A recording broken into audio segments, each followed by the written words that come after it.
Wisp Sports Radio, the voice of women in sport. Hello and welcome to Season 3, Episode 22 of The Horse Show on Wisp Sports Radio.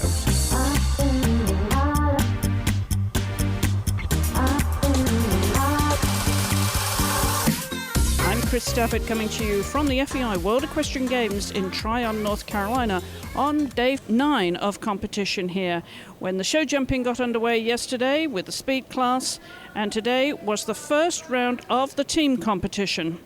The team competition, of course, will be decided for the medals tomorrow after the second round, but today it was all about the first round, and I was able to catch up with one of the rookies of the teams here. There's a lot of developing teams here at Tryon, and that was the Britain's Holly Smith, who rode Heart's Destiny. She'll be telling us in just a moment what she thought of her performance and what her expectations are going into the second round. But first of all, I want to introduce you to Misdee Wrigley Miller. It's not often that we cover driving here on the Horse Show, and of course it is a part of the World Equestrian Games. Misdee competes with Team USA. She's the only woman, the first woman, to compete in the carriage driving at a World Championships or World Equestrian Games. She was second in the test event here at Tryon in April, and she was also on the WEG team in Normandy, where they finished just outside the medals. So she'll be back. She's back here now. I managed to catch up with her just before the horse inspection this morning and hear what she has to think about the game so far, what she has to say about the competition in the environment and the course that she's walked already for the marathon on Saturday, and find out what her expectations were. So let's hear from Misdee. It's lovely to see a woman on the team. Thank you. It's lovely to be here. It really is. Well, just to give us a bit of background, really, because we don't cover driving as much as we should, and we love to see women in the sport, obviously. And you came to it relatively late. Been a horsewoman all your life, you just told me. Yes. I've been in equestrian sport my entire life. I took up competition driving in 2009 with a pair of horses, and when it looked like the U.S. could not field a driving team for Normandy, I thought, well, how hard can it be? So 9 months before Normandy, I took up team driving, but it was completely addictive and such an incredible challenge, and getting 4 horses to work together was one of the most wonderful journeys of my life, and I've kept it up. Well, good for you. So who did you go to then for some driving coaching? My coach at that point was Michael Freund of Germany. And 2 years ago, I had a horse sort of in training with Boyd Excel, and we found out that we thought very much the same way about horsemanship and training and how to go about things. So now Boyd's been my coach for the last 2 years. Perfect. You started at the top and you stayed at the top when it comes to coaches then. Yeah, it doesn't get much better. No, it really doesn't. So how did you select your horses and where do you get them from now?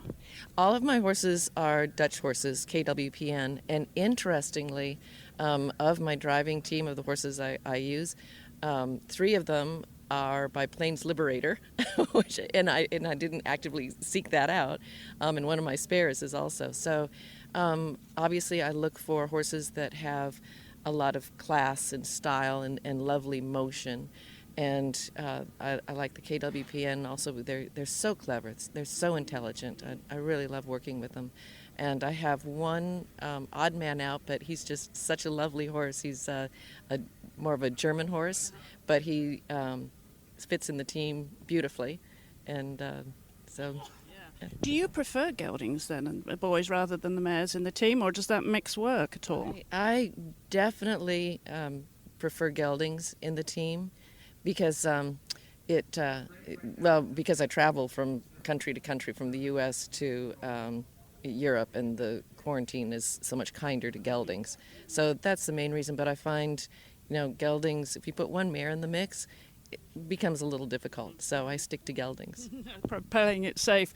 Well, let's talk about the competition here then, Misty. We're at the veterinary inspection, the horse inspection, or jog, trot up, whatever you call it, depending on where you are in the world. And we see a very small crowd here. I mean, it's a shame that driving doesn't sort of get more crowds at this point interested and engaged in the sport. Of course, the marathon is the highlight. We all look forward to that. talk a little bit about the facility, the competition so far before you actually get competing, and then your thoughts on the course. Have you seen the track yet? Yes, definitely I've seen the track, and it's beautiful. It's absolutely gorgeous. Richard Nickel did an amazing job designing the course. The footing is excellent, and kudos to the groundskeepers, because after the eventing, you could hardly tell a horse went over the track. The obstacles are beautifully built, and so I'm looking forward. The only problem is the heat, and it's down in a bowl, and the humidity and the heat just is very oppressive. Well, I understand you're starting a little bit earlier because of the anticipated heat and humidity, Misdee.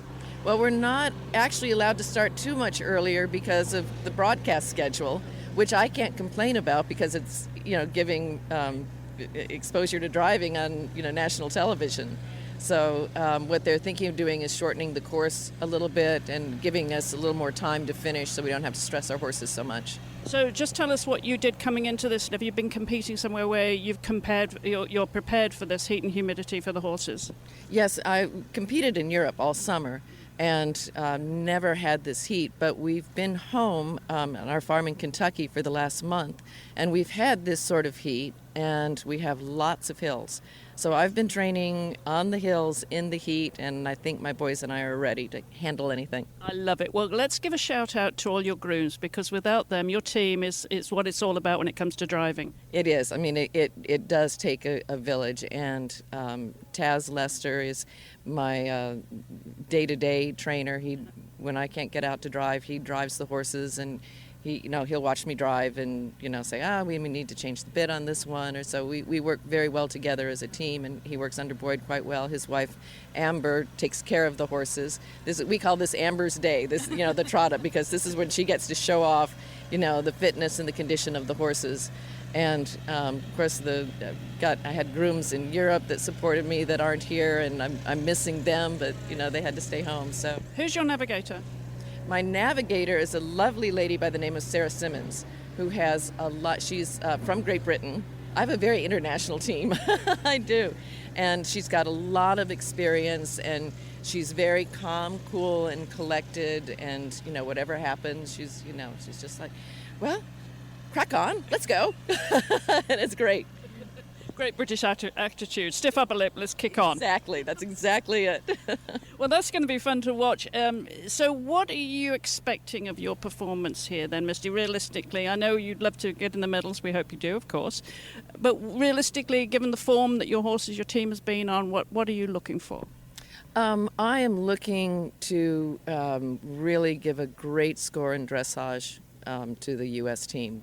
I think the U.S. team is looking to me for that, and the horses are training very, very well, and I have very high hopes for that.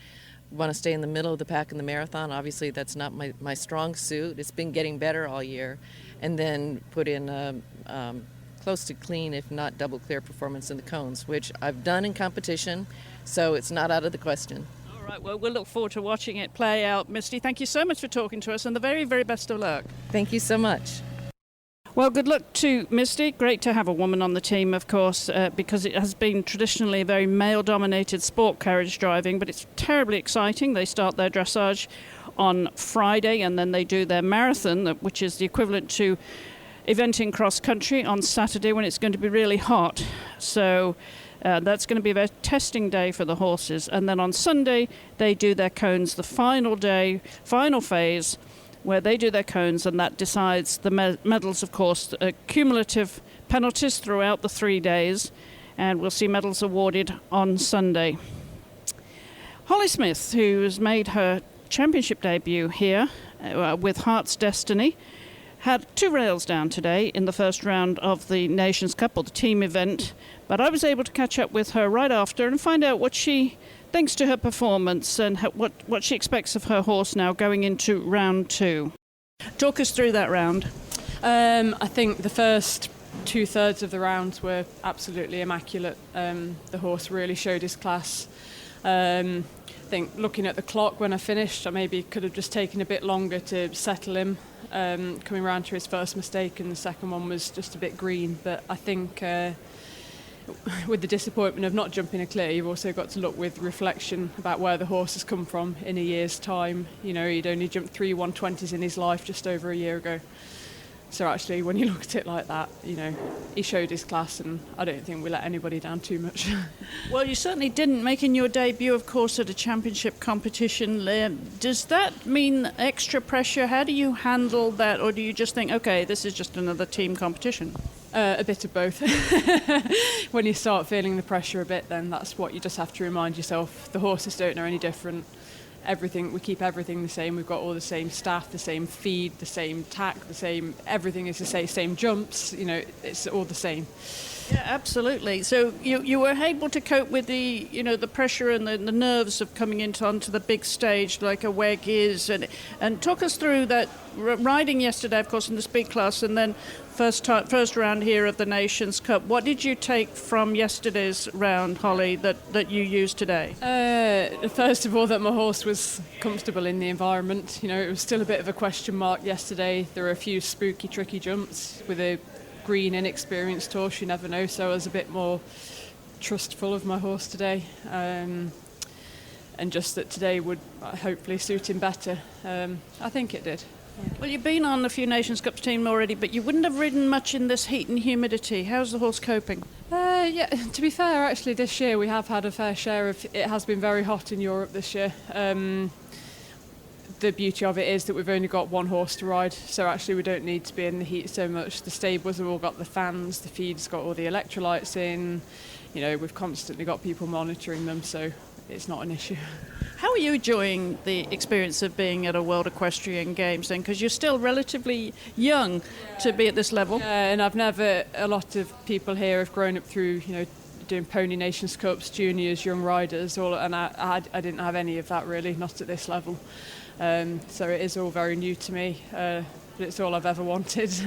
It just makes you hungry to, you know, find more horses and carry on your performance at this level and improve and get better. Yeah, well, it's an honour, of course, to be representing your country on any stage, but you've got a tremendous stable of horses. Just give everybody a little bit of background on how you got to this level. I'm not really sure. It started off with a horse called Dougie Douglas, who we bought as a 4-year-old from Ireland, just as a potential nice horse to sell on. And he took me all the way from jumping 120s to doing 5-star Nations Cups. We sold him to improve our facilities at home. And I've had a few more nice horses come through. I produced JB's Hot Stuff for a year up to 150 level. A horse that's a national champion in our country, Carolus K, Lammy Beach, a ride of William Whitaker's. A horse I've still got with me now, Quality Old Joker, who was second in the Hickstead Derby this year. And I'd say the horse I've got now is head and shoulders above. We're very proud of him and he's very precious. Yeah, he absolutely must be. You've only been riding him for a couple of years now. Is as much as 1 year yet? I think his first FEI show was June or July last year, and before that he'd literally done 3 120s and some working hunter classes. Where did you find him?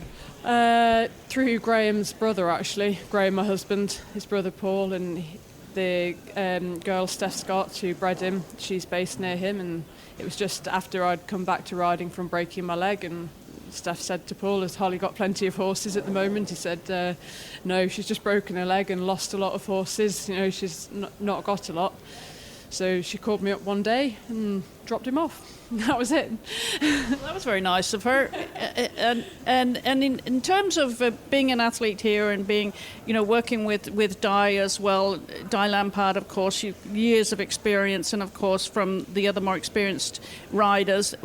Talk a little bit about that unit and what you're learning from them. Yeah, I think through the World Class programme and the lottery funding, we've been brought up in that environment for years. Like, we understand the sport and everything behind it. It's not a new thing to us. You know, we know all the staff. They've been supporting us for a long time. So it's not out of the ordinary. It's just quite focused here. We've got everybody here. And what do you think of the actual venue and the facilities and competing in the US? What does that mean to you? I absolutely love it here. Obviously, there's bits that aren't finished quite how they would have liked to have been, but obviously they stepped in at the last minute to help everybody out, really, and it's a pleasure to be here. So what are you going to take from this first round to the second round then, Holly? Just to not chase the clock too much, maybe in the last third of the course, and ride it the same as I started. Absolutely. Well, so much to take away from these games already for you, and as a rookie. So the very best of luck going into the next round, and and the very best of luck in your career, because obviously lots more to come from you. Hopefully, see you more on the team. Hopefully, yeah, that's the aim. Thank you so much, Holly. Thank you. Well, good luck to Holly and all the debutantes here at the World Equestrian Games. Often this is a developing year for riders, for combinations, as we qualify, as they all try and qualify for the for the Olympic Games, and the top 6 teams from a World Equestrian Games in any of the disciplines will automatically qualify. That's the 3 Olympic disciplines, of course, of dressage, show jumping and eventing. They automatically qualify. Top 6 teams, and right now, after the first round of the team event, the Nations Cup here today, Switzerland lead in gold medal position, followed by the USA, and third in bronze medal position is Germany. But as I said, we have another round to go tomorrow, a different course, and that will decide at the end of the 2 days of competition who takes home the medals. I do want to give a shout out before we go today to Believe Ranch and Rescue. They are the WISP Sports official charity for the World Equestrian Games. You can visit them online at believeranchandrescue.org. Well, that's it for today's program from here in Tryon, North Carolina. I'll be back with more coverage tomorrow as we really work our way downhill to the end of these games, which started on the 11th of September. And in week 2, of course, we've got 4 disciplines. We've got the paradressage going on, we've got vaulting, we've got the show jumping, and then, of course, we've got the carriage driving starting tomorrow with their dressage. And I'll be back with more coverage here on the podcast tomorrow evening and also on Facebook Live. So do join us on Facebook Live. I do a preview in the morning, early in the morning here, around between 7 and 7:30, just to tell you what's going on and what we can expect of the day's competition. So that's on Facebook Live on WISP Sports, and you can follow us on any social media channel at WISP Sports. So until tomorrow, I'm Chris Stafford in Tryon, North Carolina. Thanks for listening. Goodbye for now.